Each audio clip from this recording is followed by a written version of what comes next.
Hi friends, welcome back to our channel. ఈరోజు మన video వచ్చేసి ఒక మంచి హెల్తీ టేస్టీ రెసిపీ అనమాట. ఇది వచ్చేసి చట్నీ పొడి అనమాట. ఇది ఎలా చేయాలి ఏంటి అని నేను ఫుల్ డీటెయిల్స్ అన్నీ అప్కమింగ్ వీడియోస్లో అయితే చెప్తాను. ఈ పొడి వచ్చేసి మనకు దోశలో, ఇడ్లీలో, ఇంకా అన్నంలో, బొరుగుల్లో అన్నింట్లోకి చాలా బాగుంటుందన్నమాట. దీనికి కావాల్సిన ఇంగ్రీడియంట్స్ ఇవన్నీ వీడియోలో అయితే చూపిస్తున్నాను అనమాట. ఇంకా ఫుల్ డీటెయిల్స్ ఎలా చేయాలి ఏంటి అవన్నీ నేను నెక్స్ట్ అప్కమింగ్ వీడియోలో అయితే షేర్ చేస్తాను. షార్ట్ వీడియోలో అన్నీ చెప్పడం కష్టం అనమాట. ఈ రెసిపీ అయితే చాలా బాగుంటుంది. మనకు ఎప్పుడైనా ఓపిక లేనప్పుడు చట్నీ అవన్నీ చేసుకోవడానికి ఓపిక లేనప్పుడు పొడి వేసుకొని తింటే చాలా కమ్మగా బాగుంటుందన్నమాట.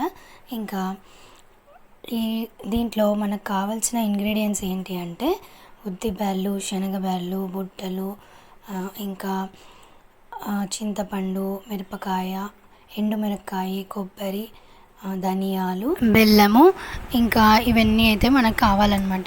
ఈ రెసిపీ ఎలా చేయాలి ఏంటి అనేసి నేను లాంగ్ వీడియో అయితే పోస్ట్ చేస్తానన్నమాట.